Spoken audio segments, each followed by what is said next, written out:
Video ini ditaja oleh Your Ultimate Hobby Shop, bringing back your childhood memories. Okay, Assalamualaikum guys. Welcome back to Mainan Adam Channel. Jadi seperti mana yang telah pun dijanjikan, pada episod kali ini saya akan membentangkan ke semua 20 jenis chassis yang telah pun dikeluarkan oleh Tamiya sejak tahun 1986 lagi guys. Tapi sebelum itu saya nak ucapkan ribuan terima kasih kepada Your Ultimate Hobby Shop for sponsoring this video. Jadi kepada sesiapa yang nak cari Tamiya yang susah nak jumpa, nak cari Tamiya yang rare dan yang pastinya nak yang original, bolehlah terus pergi ke Facebook page Your Ultimate Hobby Shop ataupun terus ke Shopee page Your Ultimate Hobby Shop ataupun terus dial nombor yang tertera di skrin anda sekarang. Jadi semoga video kali ini bermanfaat untuk semua. Teruskan menonton.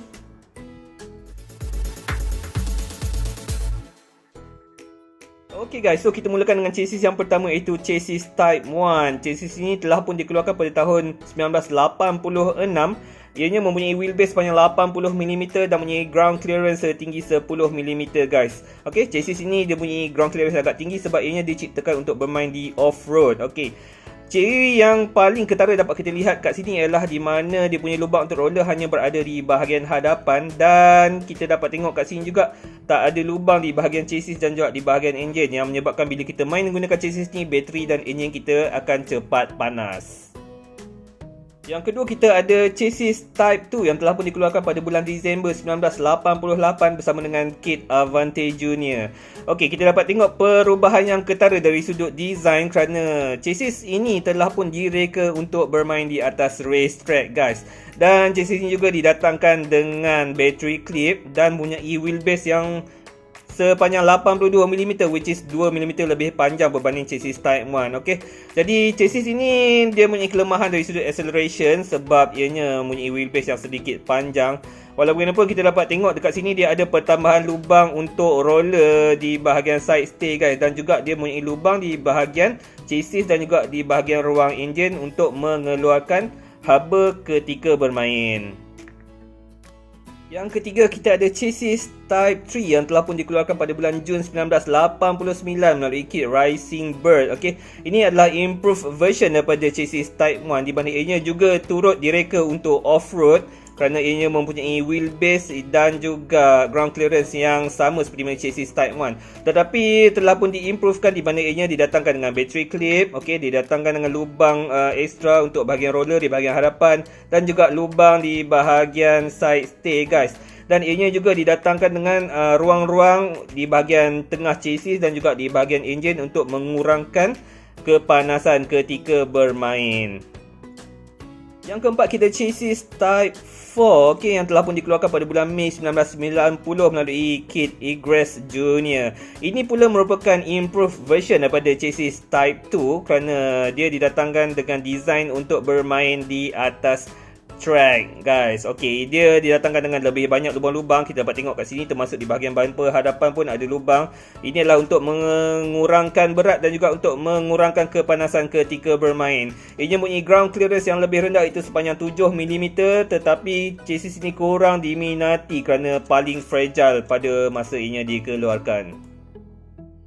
Yang kelima, kita ada Zero Chassis guys. Okey, instead of keluarkan chassis Type 5, Tamiya mengeluarkan Zero Chassis terlebih dahulu, dan chassis ini telah pun dikeluarkan pada tahun 1990 juga melalui kit Dash Zero Horizon. Jadi seperti mana dapat kita lihat kat sini, chassis ini lebih ringan daripada semua chassis-chassis yang terdahulu daripada chassis ini dan mempunyai pusat graviti yang lebih rendah pada ketika itu, iaitu 5mm sahaja.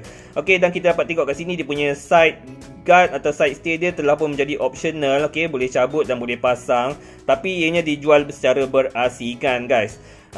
Walau bagaimanapun, chassis ini sangat-sangat lemah, tapi boleh di counter dengan memasang FRP plate. Yang keenam dan juga chassis yang ketiga dikeluarkan oleh Tamiya pada tahun 90 guys, iaitu chassis FM. Okey, chassis ini telah pun dikeluarkan pada bulan Disember 1990 melalui kit Crimson Glory. Okey, FM membawa maksud front motor dan merupakan chassis front motor yang pertama yang dikeluarkan oleh Tamiya.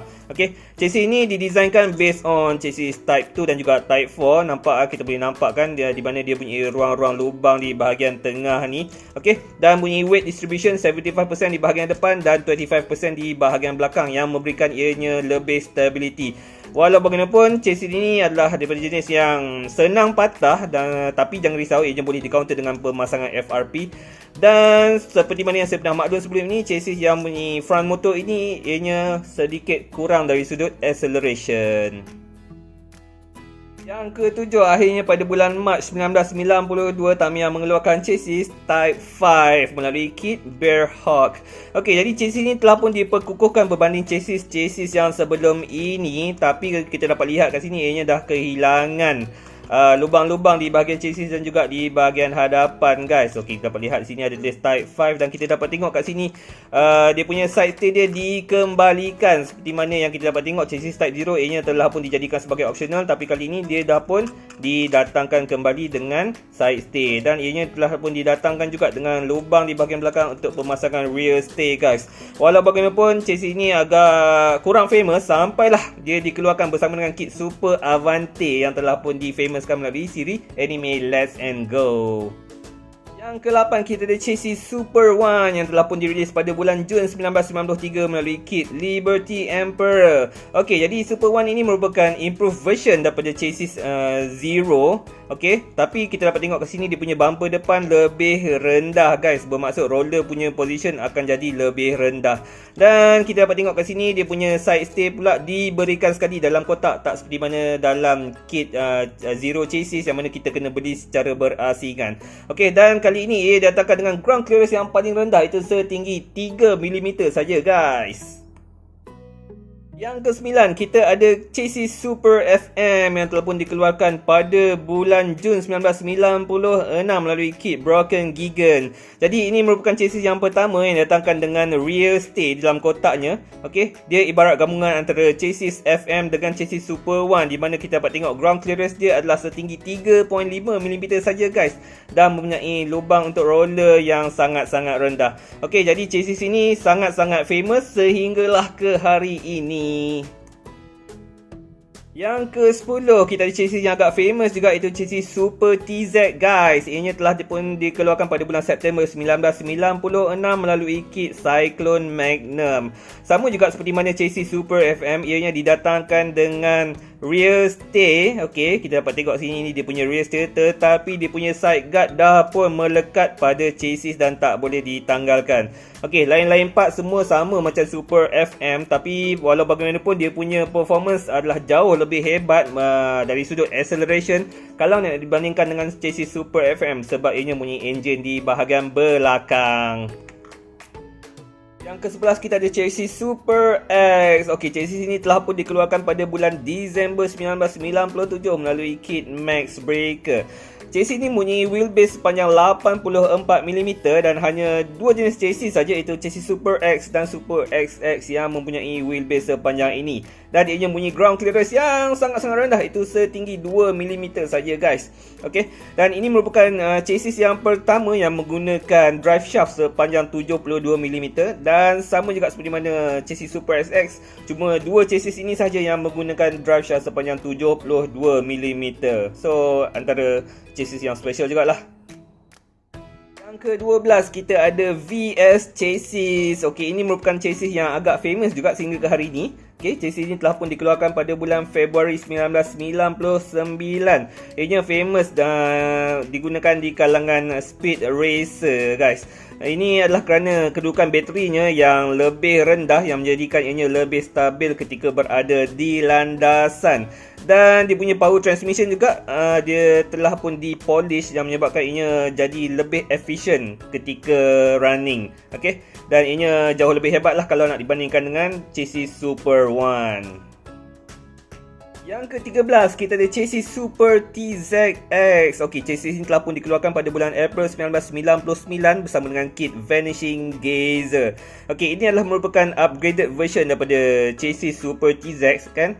Dan kita dapat lihat kat sini memang kalau nak dibandingkan memang ada sedikit perbezaan lah dengan chassis Super TZ, di mana kita dapat tengok design rear stay dia juga berbeza, dan di bahagian hadapan ni dia ada tambahan 2 lubang, dan juga sama juga dengan rear stay juga ada tambahan 2 lagi lubang dekat dekat kawasan ni. Okay, alright.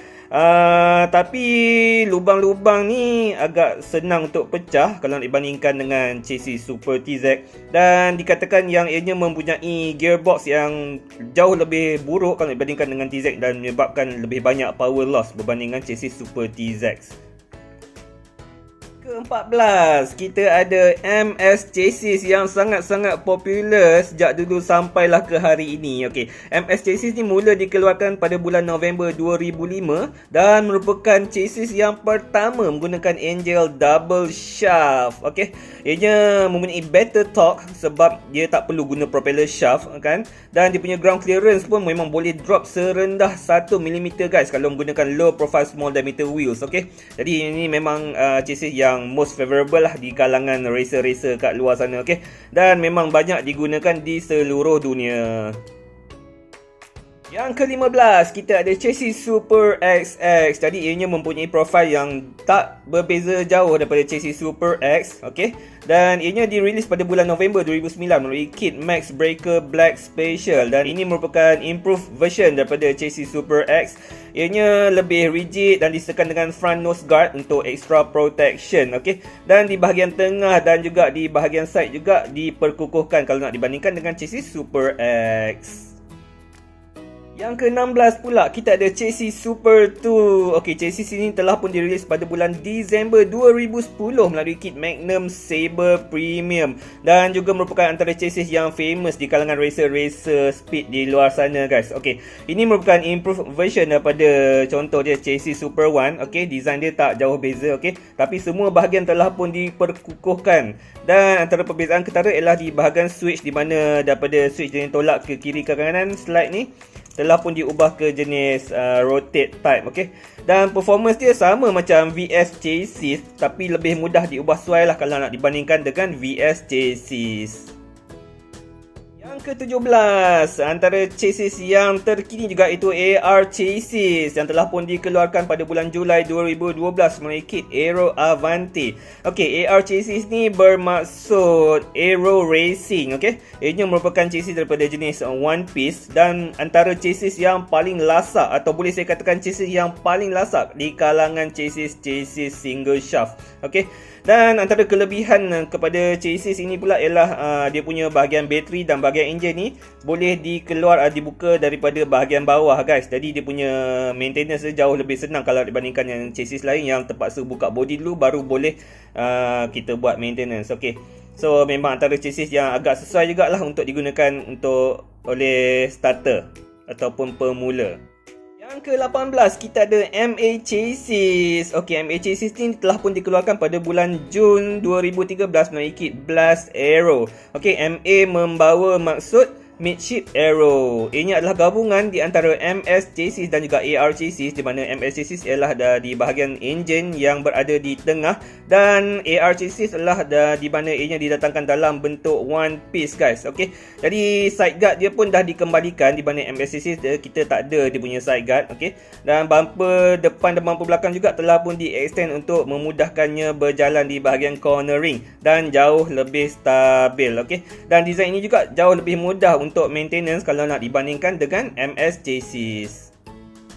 Ke-19, kita ada FMA chassis. Okey, ini merupakan chassis yang ketiga dikeluarkan oleh Tamiya yang menggunakan enjin di bahagian hadapan. Okey, ianya telah pun dikeluarkan pada bulan Mei 2017 melalui kit Rowdy Bull. Okey, FMA ni pula membawa maksud Front Midship Aero. Okey, jadi design ini pun based on daripada AR chassis juga, di mana dia punya enjin boleh ditanggalkan melalui bahagian bawah, tetapi bateri masih lagi ditanggalkan melalui bahagian atas guys. Okey, dan ianya pun dah di-extend dia punya kelebaran dia untuk better cornering dan stability, dan telah pun di-improve di bahagian gearbox guys untuk memastikan ianya kurang power loss berbanding dengan dua lagi chassis yang menggunakan enjin di bahagian hadapan.